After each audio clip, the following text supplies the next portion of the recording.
And share.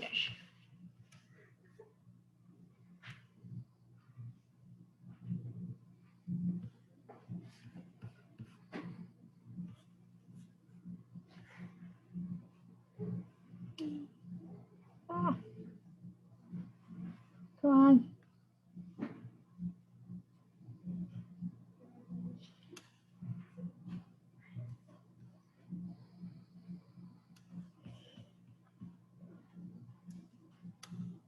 Okay.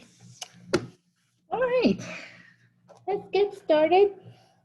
So I'm starting proximate analysis today because I know for moisture analysis, I need 2 lectures. So I want to make sure we cover that before lab next week.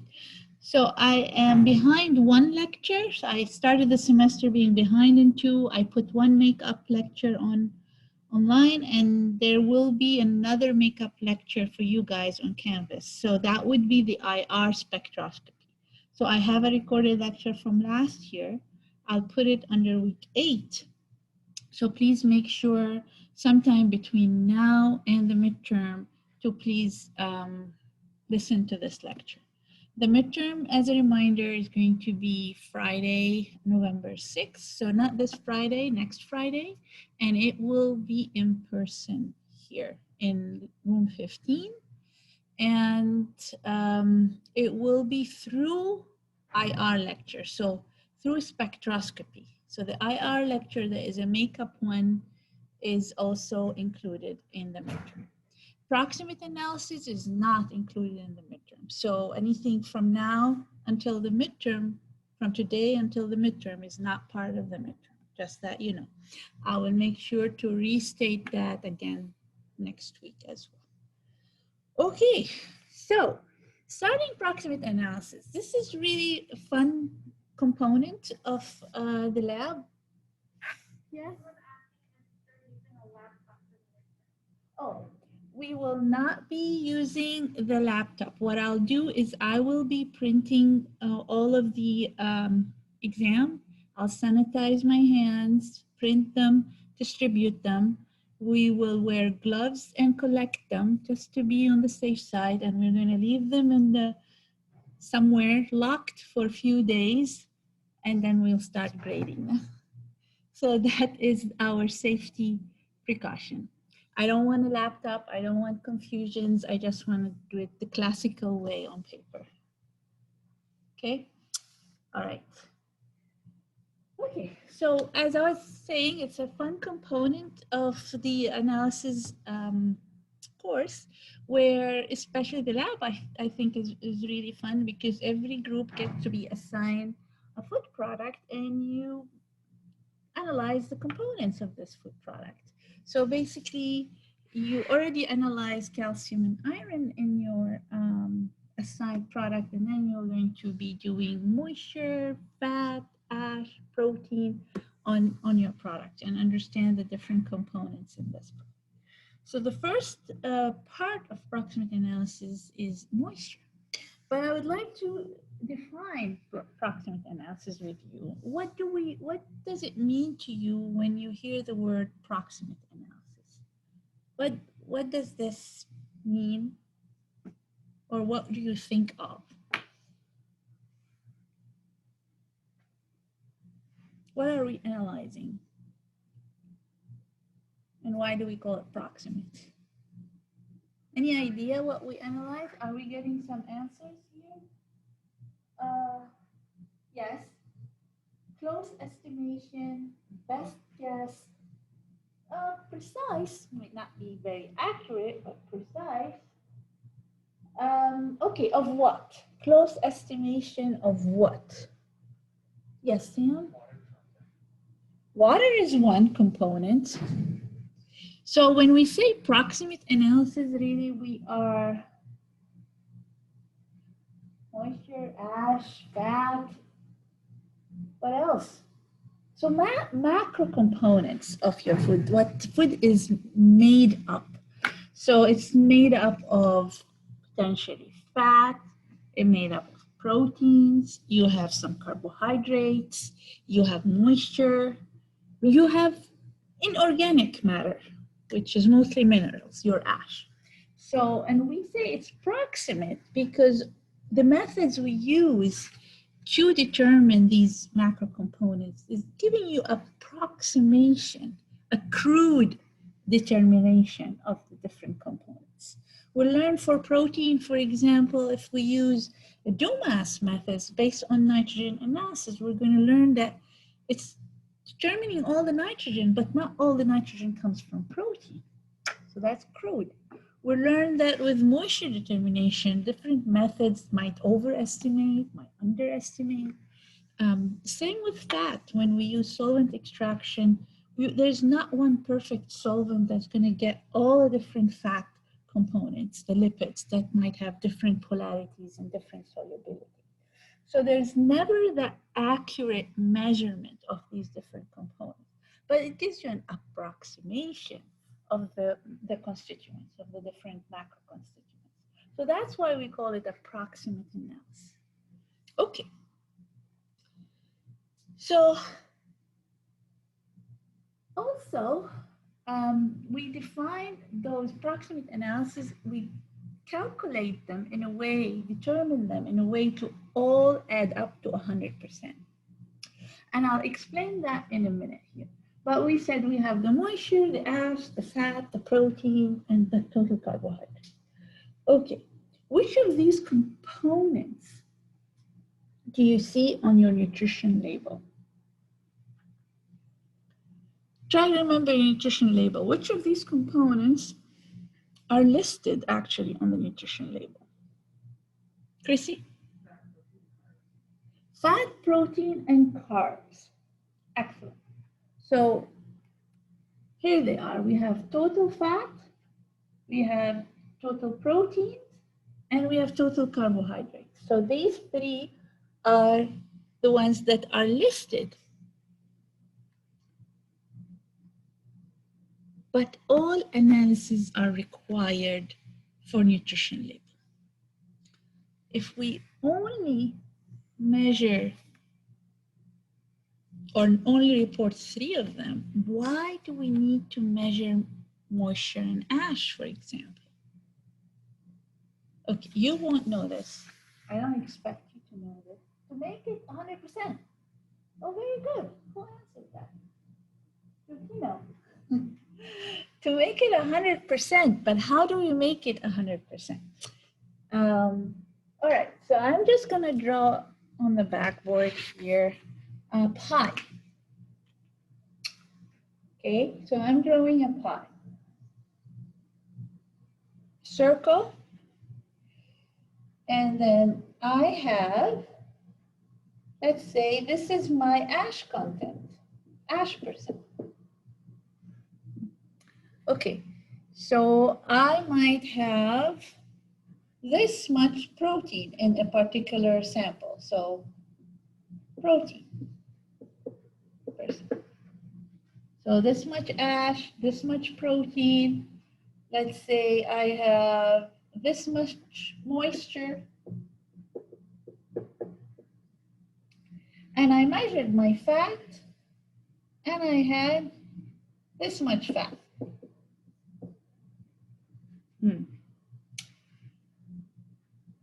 What's left in my pie? Total carbohydrates. So the only method that we use to get the total carbohydrate that we list on the label is by determining moisture, determining ash, determining protein, determining fat, subtract them from 100. So total carbohydrate down here, the question mark for total carbohydrate. We subtract them from 100 so that my pie is complete, so that I get 100%. So the rest is total carbohydrate percentage by difference. When we talk about carbohydrate analysis in a couple of lectures down the line, I'll tell you that there is not one method that will give you a total carbohydrate in a very complex food matrix. You might have a beverage with sugar in it, Yes, easy. You can do total carbohydrate assay, which we will learn, and you can get how much total carbohydrate I have in my juice. But if I have pea flour and I want to determine total carbohydrate in pea flour, I have starch, I have dietary fiber, I have small sugars, might have glucose, might have disaccharides, might have oligosaccharides. There is not one method that's going to give me all of them. So I would want to determine total dietary fiber on its own. I want to determine soluble sugars on its own.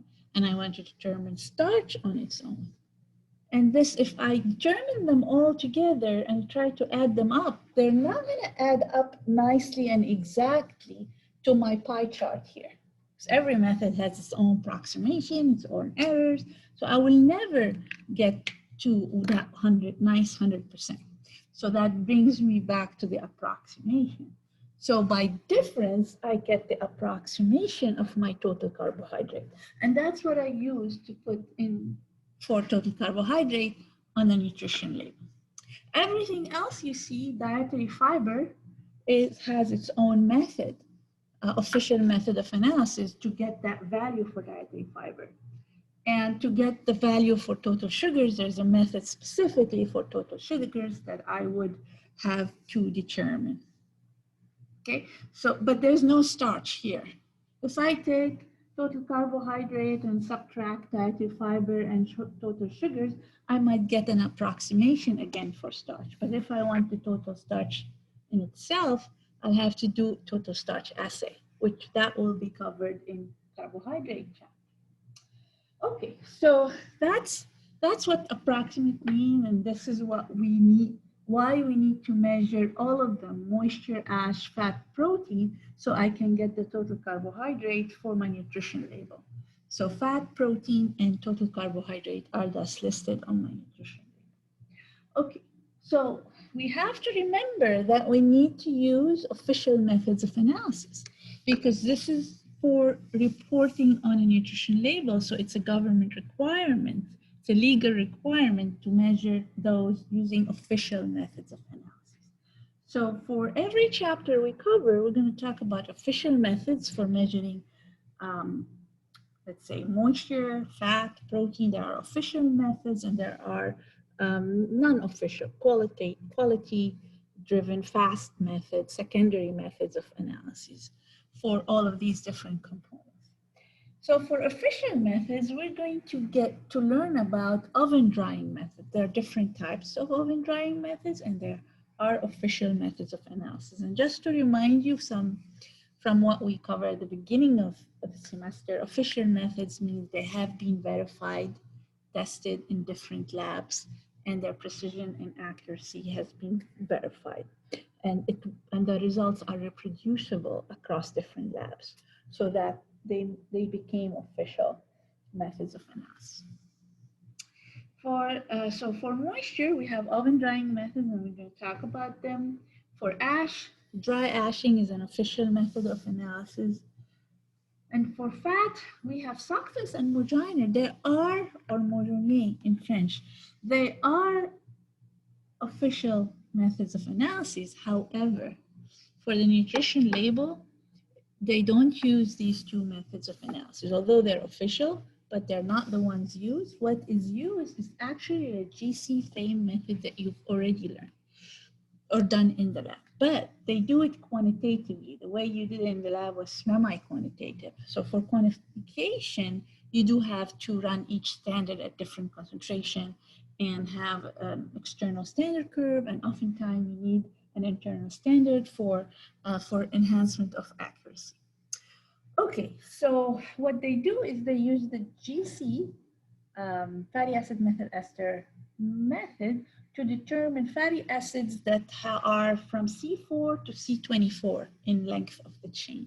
So all of the fatty acids, the saturated, non-saturated, all of them are being detected, and then they're calculated as triglycerides. So glycerol gets calculated in that. So they get the total free fatty acids and they convert them to total triglyceride, taking glycerol into account. And with protein, we have the two methods that you learn in the lab, the GEOMAS, which is based on nitrogen analysis, nitrogen combustion to be specific, and CalDOT is a chemical analysis method also based on detection of nitrogen, but it's chemical reagent based method, and we'll learn that as well. And the total carbohydrate by difference. So we will learn about measuring total carbohydrate in simple matrices like juice, for example. We can use a total carbohydrate assay to determine that, but we will learn about determining dietary fiber, starch, sugars, and so on. Okay. This is basically continuation to my explanation of how do we determine total carbohydrate. You just measure moisture, ash, fat, protein, and subtract from 100 to get the total carbohydrate. Okay, so now this is proximate analysis. I'm going to cover moisture analysis today and Friday, and then moving to ash, fat, protein, and carbohydrate specific analysis. So that's the sequence. Okay, so let's see what you guys know and remember from food chemistry. Some of you are currently taking it, some of you taking it last year. So when you hear moisture content and when you hear water activity, are they interchangeable terms? Are all the methods for determining moisture content based on evaporating moisture and then measuring dry matter? Is moisture content an accurate indicator of perishability? What do you want to say? Okay, I'm seeing, okay, I see C, I see E. Anybody here would like to contribute to an answer? Sam, would you like to contribute? I'm not confident, but I'm thinking it might be like H. Sam's going to say H. Dan, what were you saying? Dan knows it's not A. Abby, what do you think? Okay, I think Sam wins. It's none of the above. Moisture content is different than water activity, and we're going to define each one of those to understand what we mean by moisture content, the total amount of moisture you have or water you have in your system, whereas water activity has to do with water available for reactions. Some of the water that is in your system might be bound to sugars, to other components, not necessarily covalently bound, not covalently part of the molecule, but associating via hydrogen bonding, and they are not available for chemical reaction or enzymatic reaction or microbial growth. So water activity is an indication of how much of that water is available. All methods for determining moisture content are based on evaporating moisture and measuring dry. No, you are going to learn many different types of moisture analysis. One of them you're going to do in the lab is Carr-Fisher, which is based on chemical reactions in determining moisture content. Moisture content is an accurate indicator of perishability. No, you might have really high moisture content, but also high sugar or high salt, which can be a preservative. So what is really good indicator is a combination of moisture content and water activity, which you actually use to plot an isotherm, which you probably learned in food chemistry already. So the isotherm is the relationship between moisture content and water activity, and gives you something we call a monolayer, which really is the concentration above which reactions might start happening. So it's basically the amount of the water activity where you have a stable food product. So every food every food product has different monolayer based on their water activity and moisture content under specific environmental conditions, which is under specific relative humidity and temperature. Okay, so none of the above. Let's look at this one. An isotherm, which probably I already answered. is a relationship between moisture content and water activity used to provide information about the moisture content / water activity where you have the most stable condition. A tool that can be used to predict shelf life. So from what I just said, I see a lot of G's. Yes, it's all of the above. Okay, so everything. We'll learn about it in more detail. All right. So when we say moisture analysis, okay, what does that mean to you? What are we doing?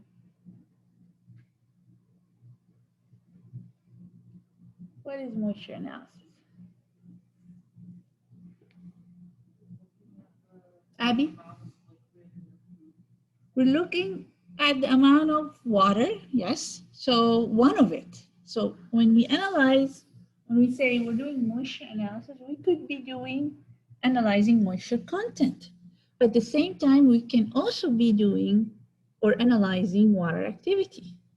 So when we just say moisture analysis, it can encompass moisture content and water activity.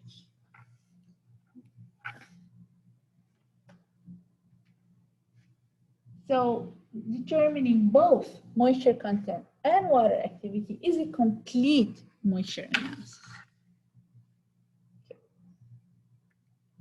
So what is the difference between water content and water activity? And I just said that earlier. I just said it. So water content or moisture content is the total amount of water, not chemically or covalently bonded, okay, in the food. So the dry matter that remains after water removal is referred to as total solids. This is important. Total solids is important because oftentimes when we report components or percentage of the different constituents, we report them on dry basis.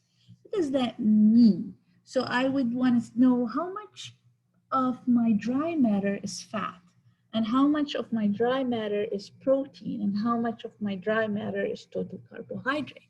This is important. If you see in publications, sometimes they, if you ever saw it, I'm not sure some of you might, they would report composition on dry basis. This allows comparison among samples because different samples might have different moisture content, and because they're coming from different processing, they're stored under different conditions, so they might have different moisture content. But you want to know between these samples, how do they differ in fat content? So you want to take out the difference in moisture content. So dry matter is important. So in a lot of the methods that are based on determining moisture content by evaporating water, you can get the dry matter and you can get the moisture content. Water activity is the relationship. This is the actual definition of water activity, which is the relationship of the partial pressure of water in the atmosphere above your sample to the vapor pressure of pure water. Okay. So if you have, and the symbol is the small a and the W in the subscript, which is equilibrium relative humidity. So that means at equilibrium. When you put your sample in a certain environment, you have to wait for equilibrium to occur. Sometimes equilibrium takes a week, sometimes it takes 3 weeks to get equilibrium. So when we reach equilibrium, then the water activity is that relative humidity at equilibrium divided by 100. So relative humidity is a percentage, whereas water activity symbol is from 0 to 1. Okay, so it is 0 to 1 because the water activity of water is 1. Right, so if you have just a glass of water and you're measuring the vapor pressure of that water and you divide it by the vapor pressure of water, you're going to get 1.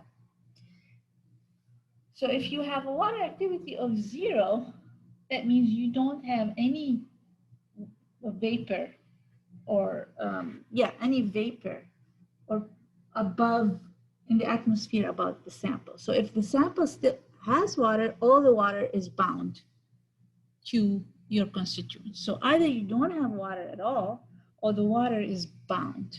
All the water is bound. So there is no system that you don't have water at all, basically.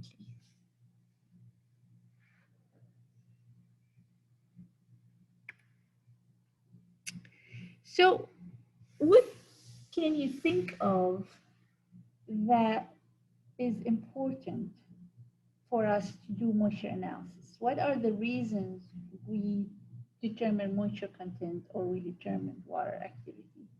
So I mentioned some of them. So why is it important to do moisture analysis? This is a question that I will be asking for every component. Yes, Chrissy. Spoilage. Yes. So I want to determine shelf life. So I need to know my moisture content, and I also need to know my water activity so that I can determine the shelf life. Oh, how perishable is the product that I have? Yes. What else can you think of? We said it at the very beginning of today's lecture. So important for, yes, I see shelf life, but it is important for, yes, Al, for labeling. Yes, thank you. Yes, for nutrition labeling, it's important. We need to do the moisture analysis, which is part of the calculation we need to determine total carbohydrate. So yes, so for labeling, for perishability and determining shelf life. What else?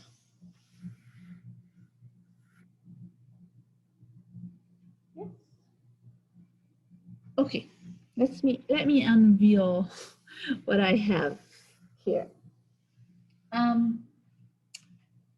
Meeting compositional standards and standard of identity. This is important because let's say milk. Milk has a specific water content, 87 point something percent water. If milk has 90% water, that means it's been adulterated. Somebody has added water to your milk. Okay, so for standard of identity, you'll see that some products have a specific amount of water. Dairy is very common, so there's a specific amount of water for processed cheese versus solid cheddar cheese versus yogurt versus milk. So standard identity is very important. Quality factor. So it's a quick measurement. So sometimes, let's say production of processed cheese. So you're producing that, and moisture content is very important for your final product. So while it's being processed on the line, you take out sample and you do a quick measurement of moisture using microwave measurement, which is very quick, and you will be learning about that in lab as well. So quality factor. The expression on dry bases, which I already talked about.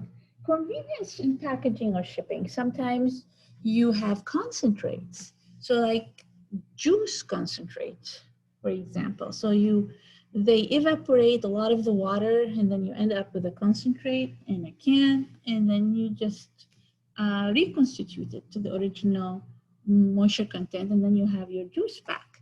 So basically, they tell you on the can how much water to add. Condensed milk is another example. So when you have a product with a lot of moisture, so it's easier to evaporate some of it and get it to a moisture content that would preserve it longer, okay? And it would be easier for transportation as well. So it takes less space, easier to transport, has better, longer shelf life, and such. Okay, challenges. There are always challenges in any type of analysis, which again gives us back to our approximation, because there's never a perfect situation where you can get an accurate measure. So we have challenges in moisture analysis due to the structure of water. Have you ever, of course you all know this, if you put a drop of water on a table, or there's a little bit of water on the table, you leave it, come back after a few hours, it's gone. So it kind of evaporates without heat. So basically what happens is the structure of water is so mobile. It makes the water molecules so mobile. So they are not fixed. So you have your water molecule, which is partially polar, or it's polar, not partially, it is polar, because of the way it is. So you have oxygen and you have hydrogen and you have dipole moments. Your electrons from the hydrogen are attracted to your oxygen. So that creates this polarity of that molecule. And you have the water molecules connect with each other via hydrogen bonding. And hydrogen bonding is weak type of bonding, so it can easily be broken. So the water molecules can be easily lost to the environment around it, depending on the relative humidity, obviously, and the temperature. So that's why when we say, okay, we want to equilibrate at certain water activity, so you put your sample in a desiccator with certain salt, and over time, the water is moving from your sample to the atmosphere, or from the salt solution to your sample, depending on if the sample is drier or wetter than the environment. So water moves. And because water molecules move around and may be lost to the environment, it's very important to minimize losses of moisture and gains from the environment during sample collection and sample preparation. So when you're doing moisture content analysis, we really need to be careful. We opened our cheese, let's say, and we went and did something else, and the cheese is open to the environment, and then we come back and take a sample. No, already moisture has moved around. Already we might have lost moisture to the environment. So we have to be very careful in handling the sample, not to induce heat, and not to have the sample open for a long period of time before we do moisture analysis. The other challenge is we want to measure moisture content of our sample in all of its states. So if we have water that is present as ice, or as liquid, or as a vapor above the sample, so it's really challenging to measure all of that moisture in all of the states. And water interacts with food ingredients or food components. So we'll talk about that later, a little bit later, when we talk about overestimation and underestimation due to interaction of the water with the different components at particular temperature. So we might have interaction in a way that we overestimate moisture because it was taken up in a condensation reaction, or we can have it be part of a reaction like oxidation, or be part of hydrolysis, like if sugar, the glucose got hydrolyzed, the sucrose got hydrolyzed into glucose and fructose, then a moisture is taken up, and one molecule of water is taken up to produce the separate glucose and the separate fructose. So the interaction with water can cause overestimation or underestimation. So there are many different methods of moisture determination or moisture content determination. We have the first three methods that you will learn in the lab, which is forced draft oven drying, vacuum oven drying, microwave analyzer, and you're going to learn the chemical method, which is called Fischer titration. In between, we have so many different ones. Lyophilization, for example, is one of the good methods, but it's very expensive. It's involved a freeze dryer. So it's just a sublimation reaction where you put your sample in a frozen state, And under vacuum, the water goes from solid to vapor without going into the liquid phase. So if we take the weight of the container that we put on the freeze dryer with our sample before and after drying, we can get the moisture content. We'll talk about the rest here in a minute. The indirect method, we also have a lot of different indirect methods. For example, the hydrometer and refractometer, they're not really measuring amount of water directly. For refractometer, for example, is measuring total solids. And when you get total solids, you can get the moisture content. We'll talk about some of these as well. Okay, so the oven drying methods, basically, so here it's very simple. You heat up, you evaporate the water. So what you do is you take your weight of the sample before you put it in the oven, and then you take it out. You take the weight of the sample after it comes out of the oven. So you have your dry sample and you have your wet sample. If you subtract them from each other, you get the moisture content that evaporated. So we get moisture content by taking the difference in weight. And if we divide it by the original weight of the sample, I get a percentage for moisture on wet basis. Okay, so you're gonna hear that a lot. What's on wet basis, what's on dry basis. So you need to know when I say on wet basis, that means the sample as is, okay, before we remove the moisture. So wet basis means sample with moisture included. Okay, so relative. So that my moisture content relative to the amount of sample before I remove the moisture. That's what it means, wet weight. Times 100 gives you the percent moisture. Now, dry basis, you can say, why am I going to calculate moisture content on dry basis? You just want to know the relative amount of moisture to the dry matter. The relative amount of moisture to the amount of dry matter. That's all what it is. The relative amount of moisture to the dry matter times 100. It is used in plotting isotherms. So isotherms are plotted by moisture content on dry basis versus water activity. So that's what it is when we say moisture on dry basis. That's why sometimes it's over 100%. You go, how can a composition be over 100%? This is not a composition.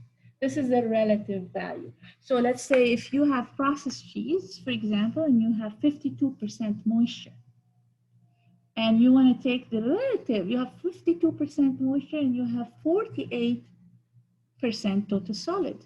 So this value here is going to be over 100%. Yes, that's only telling me I have more moisture than solid in my sample. That's all what it's saying. Okay, so don't worry about if you're calculating for the lab moisture content on dry basis. Don't worry if it's over 100%, because that only means that you have more moisture than dry matter in your sample, and one example is processed cheese. Okay, consideration. Sometimes you want to determine the moisture content of milk. If you put it in an oven at 100 degrees, what's going to happen to your milk sample? It's going to put bubbles, flutter, and you're going to lose sample like that. So in the official methods of analysis, they tell you for milk, if you want to use regular forced draft oven, weigh your sample and pre-dry it a little bit in a water bath. So you can evaporate some of that moisture gently. You already have taken the weight of the sample. So you evaporate the moisture gently in a water bath, and then you take that pre-dried sample and you put it in the oven, and then you can get your moisture content that way. Sometimes at high temperature, so if you have, let's say, carbohydrates and you have protein, so there's going to be a reaction, which is what? Reducing sugar and protein. Maillard reaction, yes. And this reaction is a condensation. So water molecule is going to be released when that bond happens. When the covalent reaction happens between your protein and sugar, water is going to be released. So more water will evaporate. You are overestimating moisture content. You took chemically bound water into the equation. So that is a common thing that can happen in an oven at 100 degrees C. You might get that reaction, you might overestimate, hence the approximation of this method. Um, some chemical reaction can cause overestimation. Like the example, if a sucrose get hydrolyzed, you're releasing glucose and fructose, but in order to get a complete glucose and a complete fructose, you're adding OH and H to one of them or the other. So they're taking one molecule of water. So you're taking a molecule of water into the hydrolysis of sucrose, then you are underestimating the moisture content in this case because some of the water got absorbed into this reaction. Less water evaporates. So we're underestimating. Another underestimation is oxidation of polyunsaturated fatty acids. They're going to get oxidized. They're going to get oxygen from the environment and get oxidized. The weight of the dry matter would be heavier. Then you are underestimating your moisture content. So chemical reactions can lead to overestimation, can lead to underestimation. Temperature control. Sometimes you have a good way to control the temperature. Sometimes there's temperature fluctuation that can impact your results. So the best way when you're measuring moisture content and you want to be as accurate as possible, usually what we do is we take it out, take a measurement, put it back in for a couple of hours, and then take it out and take a measurement until you have a constant weight. Then you know, okay, I'm done. I have a constant weight. The temperature was controlled. I have a constant weight. I'm done. I can take the measurement. Of course, you don't want to overdo it because you might generate reactions that will lead to under or overestimation. Pans and covers. Okay, we have different pans. You have the aluminum pans or stainless steel pans, or you have the the disposable aluminum pans. So often you have pans with lids. Not often. You won't have those in the lab. You'll have the disposable ones. But there are pans with covers. So the covers can be porous mesh cover, which is good and convenient for moisture analysis. Sometimes the covers are not porous. So, and they help against splattering.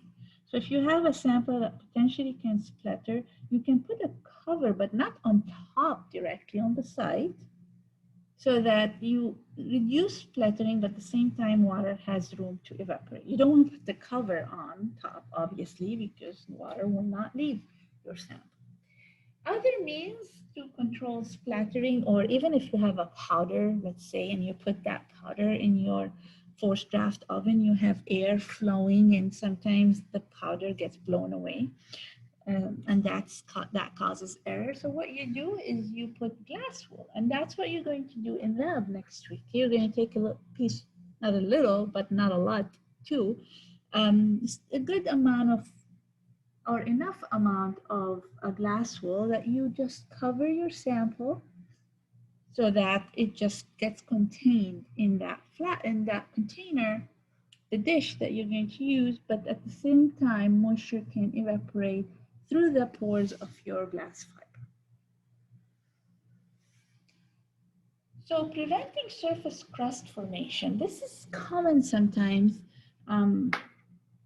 Cheese can form a crust, for example. If you form a crust, then the moisture is really, the moisture molecules, the water molecules are really find it hard to maneuver and get out of your crust.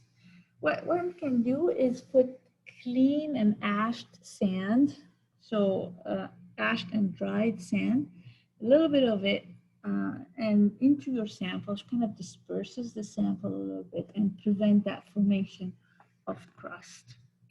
Also, it's important that you don't put a block of your sample because you can have physical entrapment of moisture, and moisture will not be able to evaporate. So if you have cheese, we tell you grate the cheese so that you can enhance surface area and you can allow the moisture to evaporate easier than having a little piece of a block of cheese. So that's why reducing the surface, reducing the particle size, that means increasing surface area will help.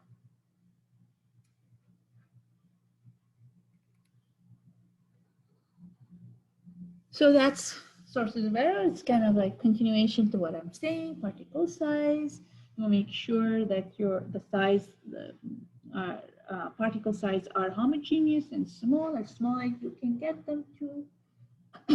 You want to account for, you might have volatiles. And if you have volatiles in your sample, you're tending to overestimate your moisture content because these volatiles are going to volatilize and reduce the weight of the dry matter at the end. So you overestimate moisture. You can't do much about it if you're using oven method and you have volatiles. That's an overestimation right there. You want to avoid high temperatures because if you look at the graph on the right, so when you have really high temperature, your moisture content starts creeping up. That doesn't mean you are releasing more moisture. You're analyzing, you're doing a better job analyzing your moisture content. That means you are overestimating your moisture content because now you have chemical reaction. You have burning of carbohydrates, for example, that releases moisture. You have a condensation reaction, Maillard reaction. You're releasing water. So you get overestimation that way by releasing chemically bound water. Sample can be hygroscopic. It's just, loves the moisture and it's so hard to dry. Lactose, for example, if you have a sample that's high in lactose, lactose loves moisture. It's really hard to dry that. Alteration of carbohydrates, like the burning of carbohydrate or the chemical reaction of Maillard reaction. Surface crust formation, that's already mentioned. Splattering, already mentioned. And improper storage. So if you take out your sample and you put it in a desiccator that it's high in humidity, because in a desiccator, you have desiccants usually in your desiccator, and a desiccant absorbs moisture from the environment of your desiccator. So when you put your dry sample in there, there's no moisture in that environment that the sample can capture. And if it captures moisture from the environment before you weigh it, then you have underestimation of your moisture content because some water went back into your sample. So that's why it's very important to have a really nice and dry desiccant in your desiccator, because when you have to take it out of your oven, it's so hot. You don't want to put it on the balance when it's hot. Its balance fluctuates, you don't get good reading. So you have to put it in your desiccator to cool down to room temperature. So your desiccator should be dry enough so that it doesn't capture moisture. All right, so that's a good stop. Actually, I stopped exactly where I stopped last year. So we'll come back on Friday and do some revisions and continue with the lecture. All right.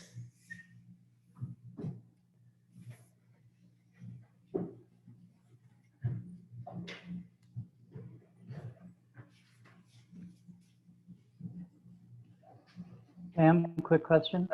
Yes.